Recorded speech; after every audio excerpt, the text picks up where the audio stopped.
What do y'all? This your boy Cherry Speaks, man. I apologize for the late review, man, but you know how streams be sometimes. But anyway, let's get into this bomb ass episode. Now, in this episode, we finally see Oliver kick some ass and take back his name, and this is why I say that.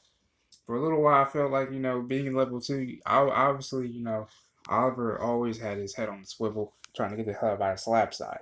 But then we find out some stuff that I kind of speculated, but I didn't really make much of a fuss about it. That Slab side was actually a place of misery.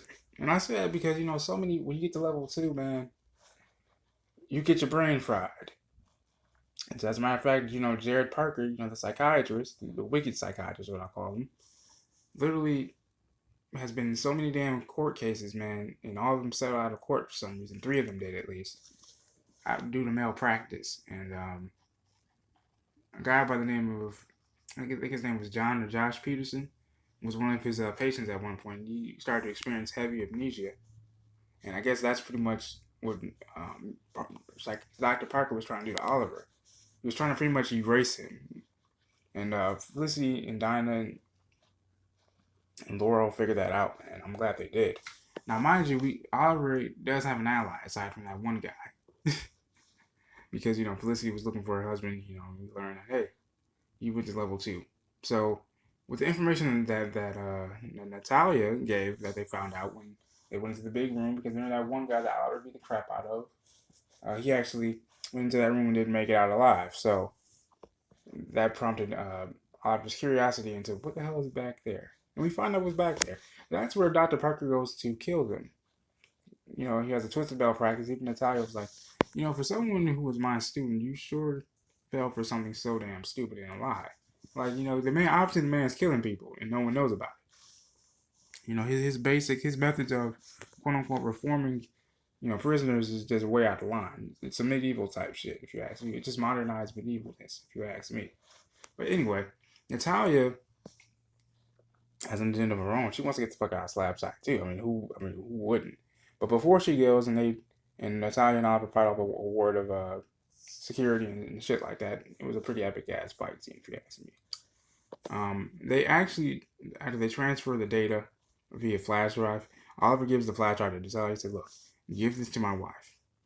He says, "Okay, yeah, I'll do that," and also tell her that you're incredibly stubborn. So, with that, Felicity, Dinah, and Laurel realize that hey, we can not only just make sure that Dr. Parker sits in his own little cozy cell, but we can also exonerate Oliver for his crimes too.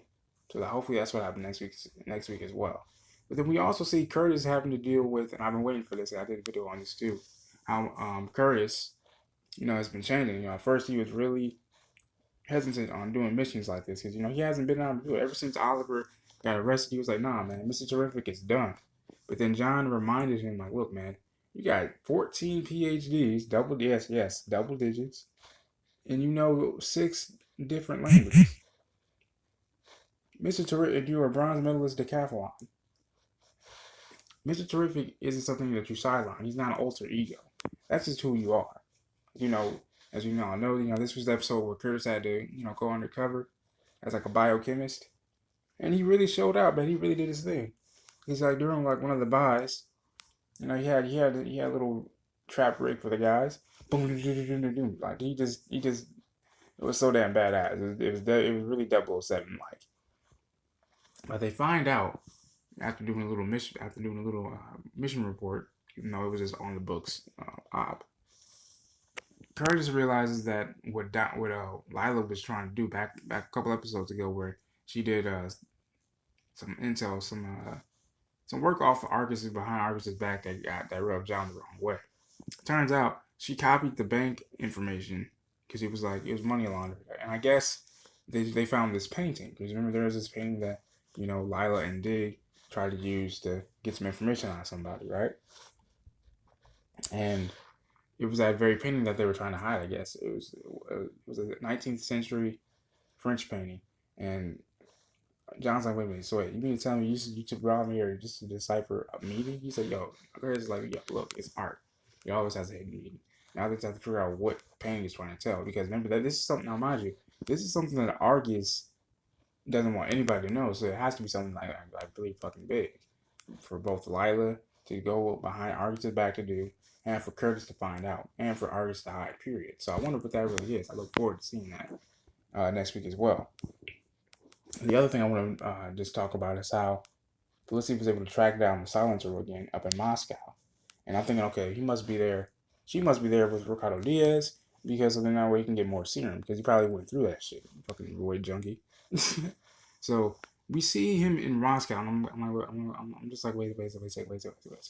Who do we know in Moscow, in Russia, period, and on this show? Anatoly. And so we see Anatoly with a busted nose. His nose was bleeding, and we see Ricardo Diaz just looking him up. He's like, you know what? Before I leave here, I got some unfinished business to face. Now, mind you, Ricardo Diaz is the only person for allegedly, as we know right now, to be living out of the Caden James era of the clique. You know, because Vince is dead, R.I.P. Caden James is dead, and now Anatoly. Now stands Anatoly and Ricardo Diaz. Now, and I'm thinking that Ricardo Diaz is just like a thug with a gun. No. This guy's proficient in hand-to-hand combat. He knows a few things. Given his backstory and all that shit. But anyway, to see he has fucking Anatoly literally by his damn jacket, just lifting him up and just hauling him up like a fucking sack of flour. So over a building ledge at that. So he's probably gonna try to get some info about Oliver and things of that nature, and possibly just about the serum that he's been injecting into himself to give him inhuman super strength. And maybe Anatoly might just get thrusted off that damn building and die. It's honestly gonna make me a little sad because I've enjoyed Anatoly's character for so long, but I look forward to seeing what happens next week, man. This has been your boy Sheriff Speaks. Again, sorry for the late upload. Make sure you guys hit that like button, hit that subscribe button. If you guys have any ideas for what videos I should do next, please let me know in the comment section below. This has been your boy Sheriff Speaks. God bless.